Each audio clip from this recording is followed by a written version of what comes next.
The one that put a parentheses #1 next to #7 Michigan in the AP Top 25 poll. He's Scott Wolf of the LA Daily News. How are you, Scott? I'm doing great. How are you, Rick? I'm doing fine. Scott, why would you vote Michigan #1 overall? Why'd you do that?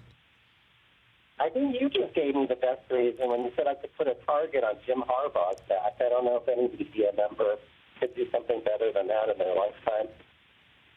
So you did this on purpose with that sort of thing, or?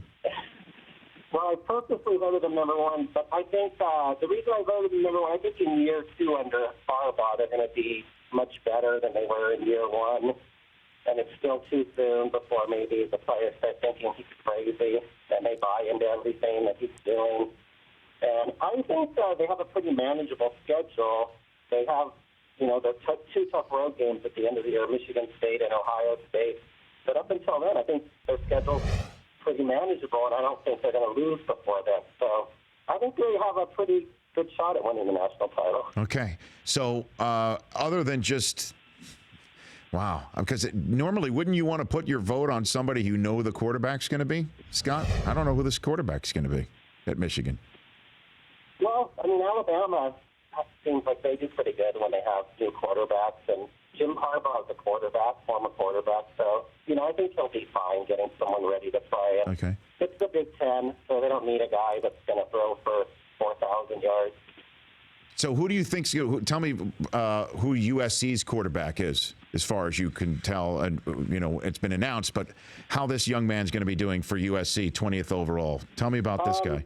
They named Max Brown the junior, which was the safe choice. I think he's a guy that's not going to maybe be spectacular, but he'll be functional. He'll be fine. They have so many offensive weapons.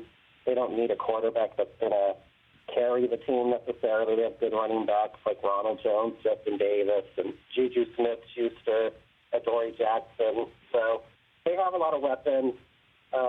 The truth is, though, the freshman Sam Darnold, I've been covering USC for 20 years, and at this stage, the only guy that I think looks as good as him in practices was Carson Palmer. So he's probably going to be a special quarterback one day, but might be this year, might not be till next year. Scott Wolf of the LA Daily News joining me. Clay Helton, tell me about him. Who is this guy? And obviously he came to the fore under unique circumstances last year, and now he is the full-time head coach.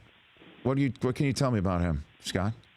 Well, when I first met him, I thought it was kind of an act he was putting on because he's just like a nice guy, and it almost seems a little too much, but now that I've known him a few years, it's just kind of the way he is. He's nice to everybody. He's kind of boring, he would probably say. No drama. It's kind of everything they want after the last couple coaches. And the biggest thing in his favor is the players love him because they trust him. So I don't know how good a coach he's going to be X's and O's wise or managing a game or those things yet, but in terms of getting the players to believe in him, I think he definitely has that right now. Was there ever a shot Chip Kelly could have gone there? I know that the timing didn't really work out, but was there ever really a chance that Chip Kelly could have taken over the reins in Southern Cal? I don't think so, mainly because Pat Hayden wanted a manageable coach, someone that wasn't going to tell him what to do or make waves, and that's why he hired Steve Sarkisian, because he kind of went along with everything Hayden wanted. So I think he just wanted a guy that was going to work with him, even though obviously he's not there anymore. But he doesn't like guys that challenge him. So that's even like Chris Peterson fell off during the coaching search a couple of years ago.